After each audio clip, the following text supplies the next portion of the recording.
Bonjour fidèles abonnés de Entreprendre.cm. Nous nous retrouvons aujourd'hui pour la suite et la fin de l'interview avec Rodrigue Mbok de Globule Studio. Cette petite entreprise camerounaise qui fait dans tout ce qui est création visuelle et photographie.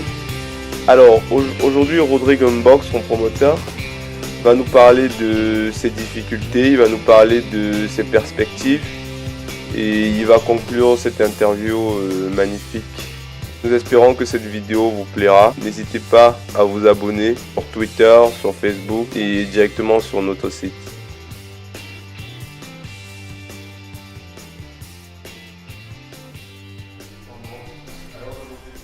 Bon, après gagner, la question, voilà, je vais la tourner en deux sens. Je me sens plus à l'aise ici. Il ne fait déjà pas froid d'ailleurs. Donc, j'y suis très à l'aise. Il ne fait pas froid. Et les enfants sont à l'aise. Et les conditions de vie sont très bien ici. Parce que, bon, ici, je peux être considéré comme quelqu'un qui vit bien. Parce que je suis un peu au-dessus d'une certaine classe, ce qui me permet quand même de voir les choses différemment de comme je les voyais en France. Ça a certains avantages de vivre en Europe, mais d'autres avantages en Afrique aussi. En Europe, par exemple, on ne vous agresse pas, vous ne vous faites pas voler, voilà. Chose qu'on connaît ici tous les jours et qu'on est obligé de gérer avec. Bon, après, ça ne me manque pas parce que tous les ans, je retourne quand même au moins une fois en Europe. Et puis voilà, si je peux rencontrer des amis, ça se passe toujours aussi bien.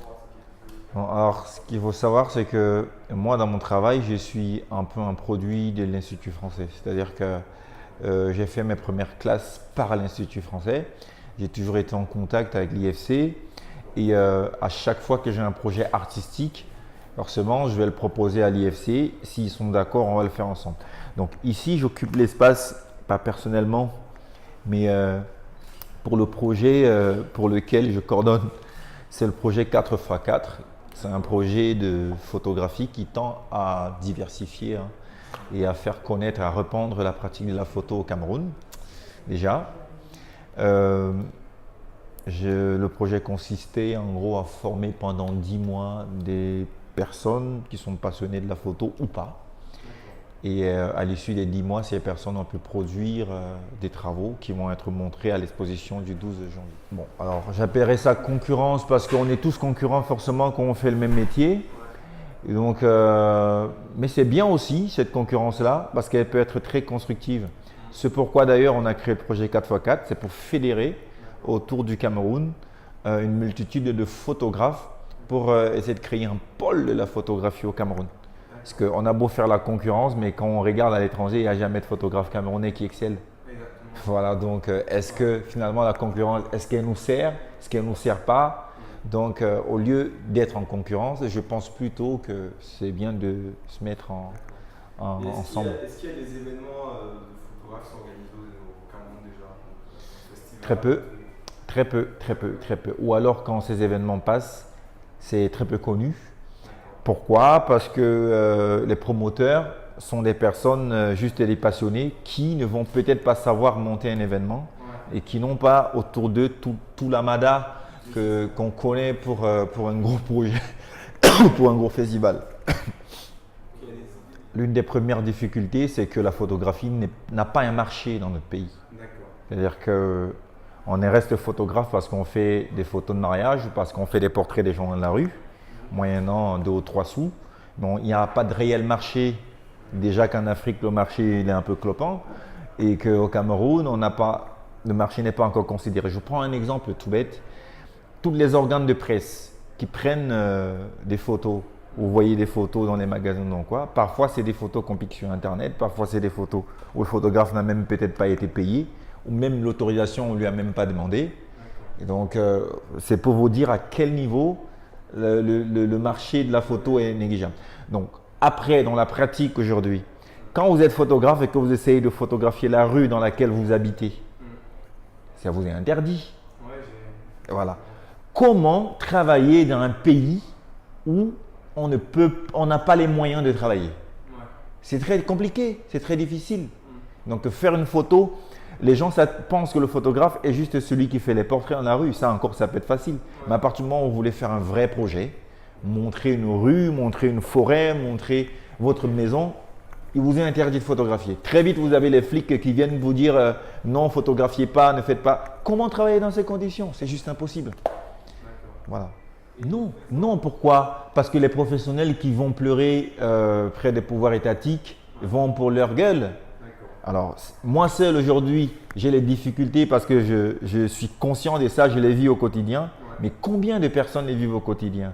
Il faut qu'on se mette tous ensemble de parler du problème d'une seule même et vive voix pour que ça ait écho. Par exemple, il vous est interdit de photographier sur le boulevard du 20 mai. Mais qui vous le dit? Y a-t-il une plaque qui le dit? Cameroun est censé être un pays touristique. À Globule, on est 5.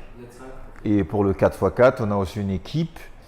Mais aujourd'hui, l'équipe du 4x4 est tellement grande aujourd'hui que je pense qu'on a pu répertorier 165 photographes, des jeunes pour la plupart, hein, qui font le métier.